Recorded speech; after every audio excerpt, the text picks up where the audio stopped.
So hey guys, welcome to new video. तो आज की वीडियो में मैं आपको एक्सप्लेन करने वाला हूँ हॉलीवुड की साल 2013 की मूवी द पर्ज को। इस मूवी की कहानी काफी शानदार है जिसे आप सभी को जरूर सुनना चाहिए। तो खैर बिना टाइम वेस्ट किए चलिए मैं सुनाता हूँ आपको द पर्ज मूवी की कहानी। मूवी की शुरुआत में अमेरिकन गवर्नमेंट हर साल पर्ज का आयोजन करती है। इसका मतलब कि साल में एक दिन 12 घंटे के लिए इस पर्ज नामी इवेंट को आयोजित किया जाएगा और इसमें 12 घंटों तक के लिए सभी प्रकार के क्राइम्स को वैलिड माना जाएगा और इसके लिए लोगों को कोई सजा नहीं दी जाएगी।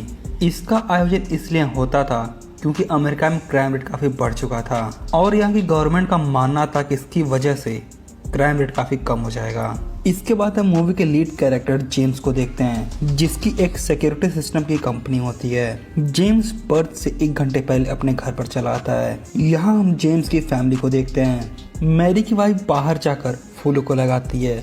वहाँ पर अपनी नेबर से मिलती है जो कि उनकी वेल्थ से काफी चिढ़ती थी। मैरी उसे मिलकर अपने घर के अंदर चली आती है। इसके बाद हम जेम्स के बेटे चार्ली को देखते हैं जो कि अपने सीक्रेट रूम में बैठा था। वो अपने डॉल में लगे कैमरे को अपने ग्लास मॉनिटर से कंट्रोल कर रहा था और उसकी बड़ी बहन जोई अपने 18 साल के बड़े बॉयफ्रेंड के साथ अपने रूम में होती है। जोई अपने फादर जेम्स की आवाज सुनकर अपने बॉयफ्रेंड को जाने के लिए कहती है क्योंकि जेम्स हेनरी की बड़ी उम्र की वजह से उसे कंफर्टेबल नहीं मानता था। इसके बाद शाम को सारी फैमिली बैठकर डिनर कर रही है। इसके बाद पर्ज का टाइम आ जाता है और जेम्स सिक्योरिटी रूम में जाकर पूरे नेबरहुड पर नजर रखता है। टीवी पर पर्ज की अनाउंसमेंट होती है तो जेम्स सिक्योरिटी सिस्टम को ऑन कर देता है जिसकी वजह से घर के विंडो और दरवाजों पर स्टील के बैरियर लग जाते हैं। चार्ली पर्ज के अगेंस्ट है क्योंकि वो लोगों को बेवजह मारने के काफी खिलाफ है, लेकिन जेम्स उसे समझाता है कि पर्ज से लोगों का एग्रेशन काफी कम हो जाता है। इससे पूरा साल काफी सुकून में गुजरता है। चार्ली उसकी बात पर ध्यान न देकर वहाँ से चला जाता है। जोई जब अपने रूम में जाती है तो सिक्योरिटी सिस्टम ऑन होने से पहले ही हेनरी उसके रूम में आकर छुप गया था।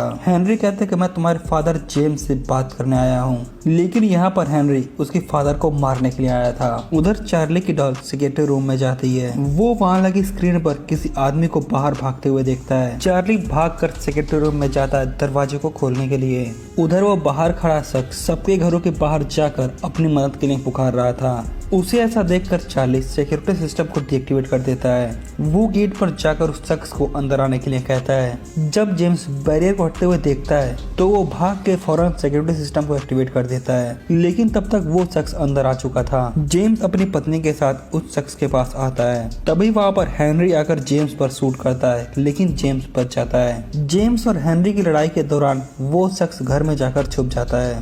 इसके बाद जेम्स मैरी और चार्ली को सिक्योरिटी रूम में लेकर जाता है। इसके बाद जेम्स जोई के रूम में जाता है जहां पर उसे हेनरी की डेड बॉडी मिलती है। उधर सिक्योरिटी रूम के बाहर जोई की आवाज सुनकर मैरी दरवाजे को खोलती है जहां पर जोई उसे हेनरी की मौत के बारे में बताती है। इसके बाद जोई जेम्स को खोजने के लिए चली जाती है। जेम्स जब सिक्योरिटी रूम में आता है तब मैरी उसे स्क्रीन देखने के लिए कहती है। दरअसल कई सारे लोग मास्क पहने उनके घर के बाहर खड़े थे।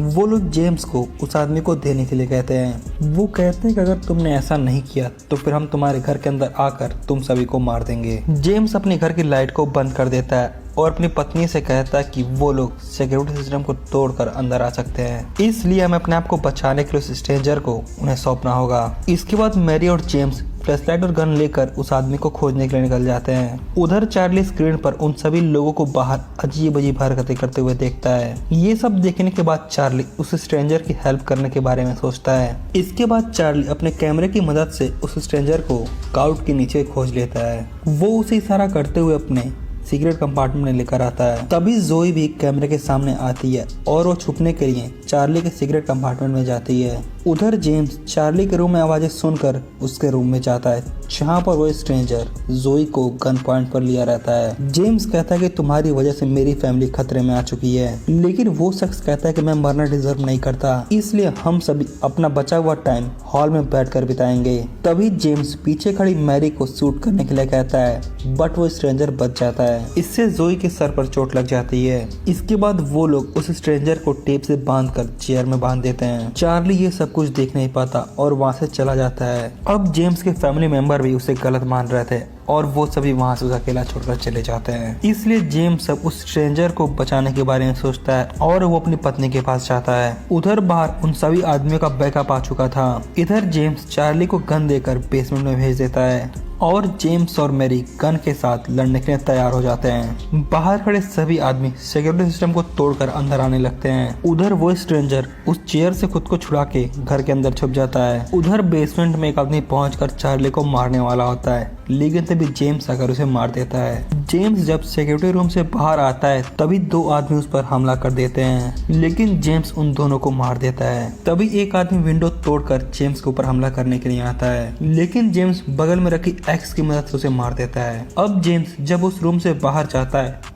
तभी वो लीडर आकर उसे चाकू मार देता है। उधर चार्ली सिक्योरिटी रूम में देखता है कि बगल के सभी नेबर्स ने उन सभी आदमियों को मार दिया है। उधर दो आदमी जोई को मारने वाले होते हैं, लेकिन तभी नेबर्स आकर उन सभी आदमियों को मार देते हैं, जिससे जोई की जान बच जाती है। उधर मेरी जेम्स को खोजते हुए जाती है तो उसे जख्मी मिलता है। वो जोई और चार्ली को आवाज देती है, जिसके बाद चार्ली वहाँ पर चला आता है। तभी वो लीडर आकर उन्हें मारने वाला होता है, बट जोई वहाँ पर आकर हेनरी की शॉटगन से उसे मार देती है।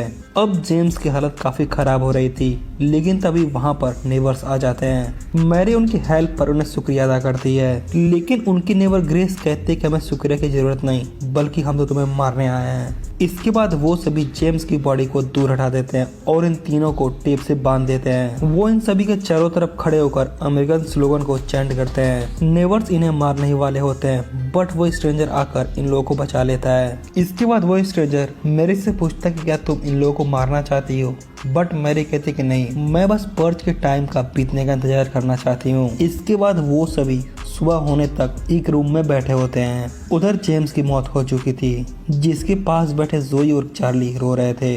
तभी ग्रेस मैरी की गन को छीनने की कोशिश करती है, बट मैरी उसकी नाक पर वार करते उसकी नाक तोड़ देती है। इसके बाद पर्च का टाइम खत्म हो जाता है। तब मैरी उस स्ट्रेंजर को और अपने नेबर्स को घर के बाहर जाने के लिए कहती है। वो स्ट्रेंजर इनका शुक्रिया अदा करके वहाँ से चला जाता है और इसके बाद ये मूवी यहीं पर खत्म हो जाती है। तो फाइनली आपको इस मूवी की कहानी कैसी लगा मैं कमेंट करके बताएं, और हम मिलते हैं आपसे किसी और मूवी के एक्सप्लेनेशन वीडियो में।